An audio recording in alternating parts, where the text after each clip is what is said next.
right? Because they've been out there.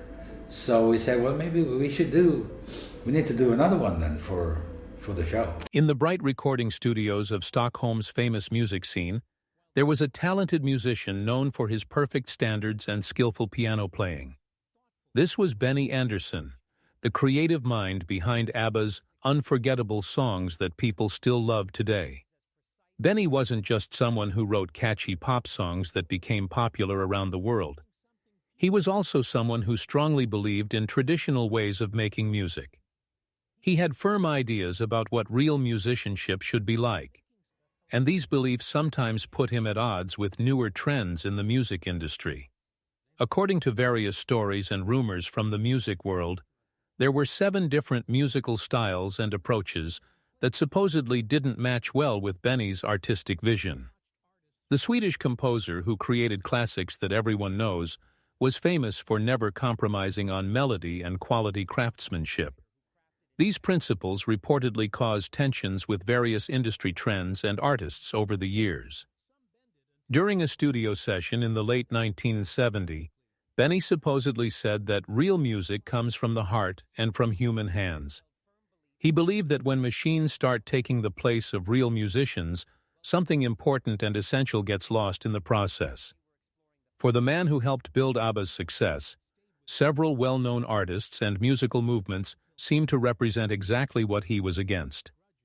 These conflicts ranged from rumored disagreements in recording studios to deeper philosophical differences about which direction music should take.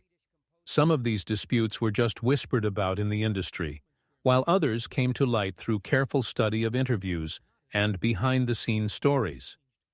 However, all of them showed the passionate debates that helped shape popular music as we know it today.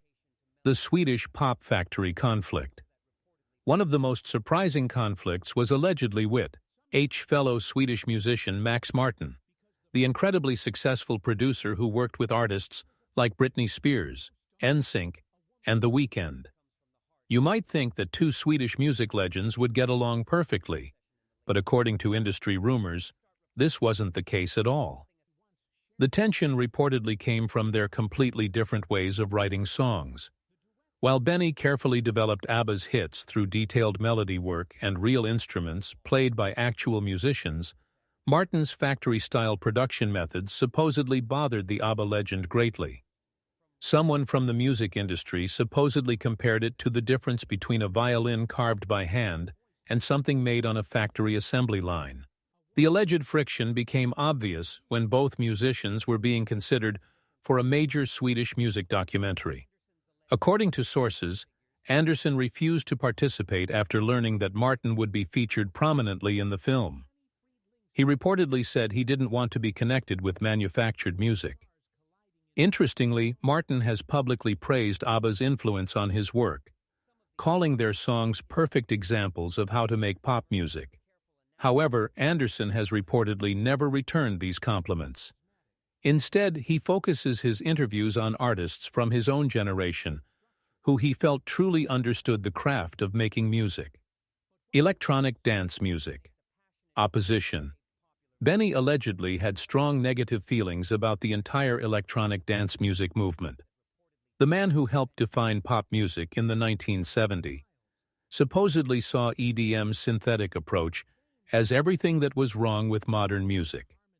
Industry sources claim that Andersson became particularly vocal about this during the late 1990s when rave music exploded in popularity. He supposedly asked questions like, "Where are the instruments? Where's the melody?" during heated conversations at European music festivals. The ABBA mastermind allegedly couldn't understand how repetitive beats and computer-generated sounds could replace traditional songwriting and musicianship. The tension reportedly reached its peak when Swedish DJ Avichi achieved international fame. Despite both being Swedish superstars, they allegedly moved in completely different social and professional circles. When Avichi used ABBA-style melodies in his electronic tracks, Andersson supposedly wasn't flattered by this tribute.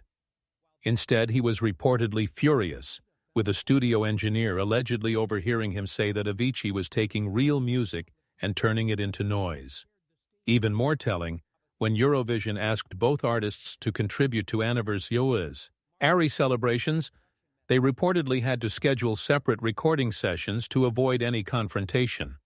Andersson's team allegedly insisted on keeping electronic elements to an absolute minimum in any collaborative efforts.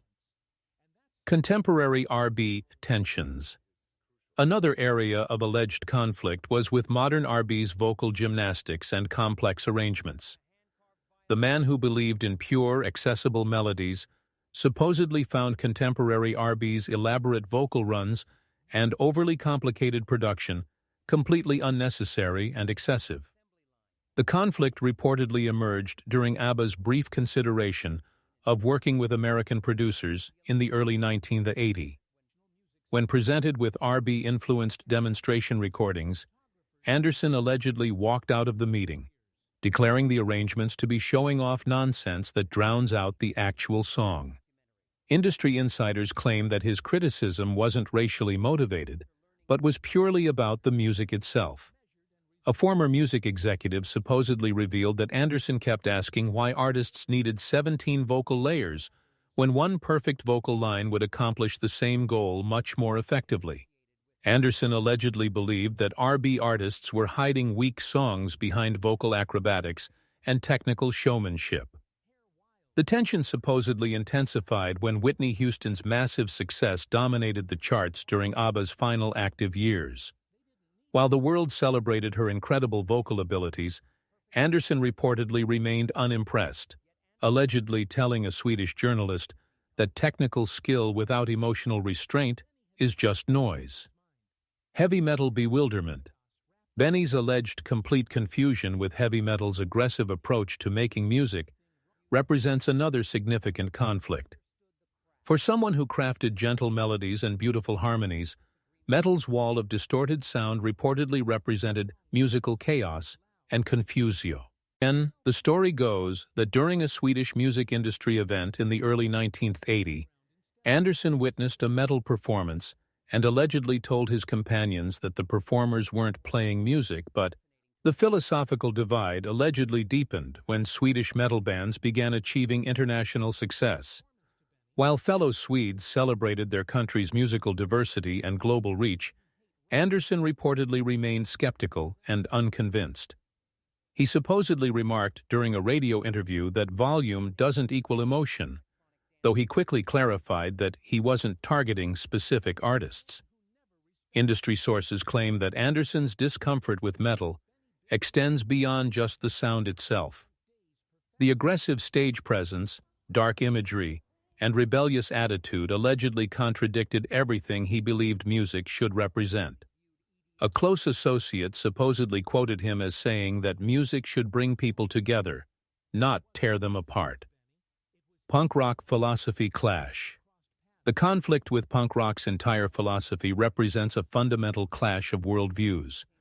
The anti-establishment movement reportedly represented everything that the commercially successful ABBA composer opposed and stood against. The tension allegedly began during punk's mid-1970 emergence, which coincided with ABBA achieving massive commercial success worldwide. While punk bands deliberately rejected polished production and mainstream appeal, Andersson embraced both of these elements wholeheartedly. He supposedly told a Swedish music magazine that punk musicians were deliberately making bad music and calling it art.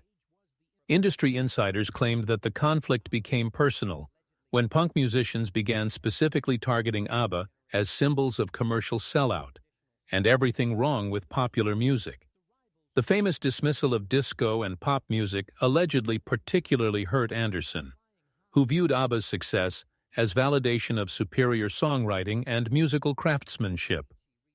The philosophical divide reportedly extended beyond music into lifestyle choices and personal presentation. Punk's deliberately shocking, king appearance and confrontational attitude allegedly baffled the traditionally dressed, soft-spoken Andersson.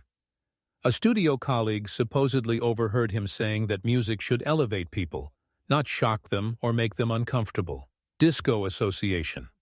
Frustration. One of the most interesting conflicts was Benny's alleged frustration with being grouped together with the disco movement. While ABBA's songs dominated dance floors around the world, Andersson reportedly resented the association with disco's perceived superficiality and lack of depth. The tension allegedly came from critics constantly categorizing ABBA as disco artists. Andersson supposedly viewed this classification as overly simplistic and reductive, believing that ABBA's sophisticated musical arrangements and meaningful lyrics transcended disco's party-focused approach to music making. He allegedly told frustrated interviewers that they write songs, not just dance tracks. Industry sources claim that the situation got worse when pure disco acts began dominating the charts during ABBA's peak years. Artists like Donna Summer and the Bee Gees were reportedly creating exactly what Andersson opposed: music designed primarily for dancing, rather than careful listening and appreciation. The alleged breaking point came when disco's backlash began affecting ABBA's reputation. As disco became unfashionable in popular culture, ABBA supposedly suffered from guilt by association. Andersson allegedly felt that genuine artistic achievement was being dismissed due to superficial connections to a genre that had fallen out of favor. The ultimate opposition: Autotune. Taking the top position in terms of alleged conflict, contemporary pop artists who rely heavily on autotune and digital manipulation represent Benny's ultimate musical nightmare. This technology, completely replacing human expression, supposedly represents everything he fears most about modern music's direction.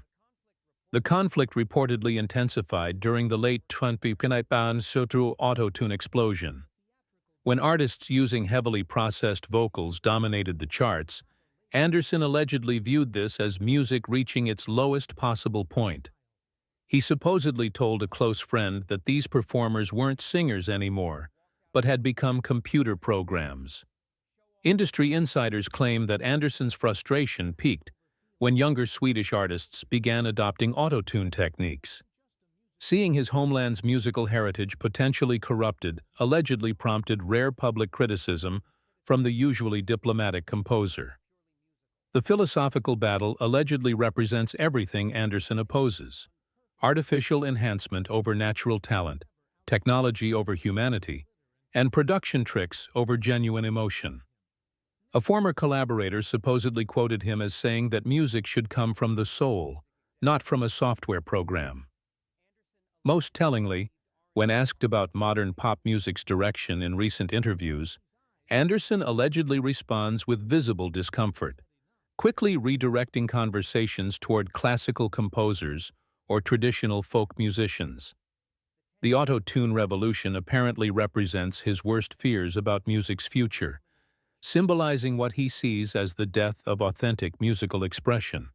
These 7 alleged conflicts paint a picture of an artist deeply committed to traditional values of musicianship, melody, and human expression, struggling to understand and accept the technological and stylistic changes that have transformed popular music over the decades.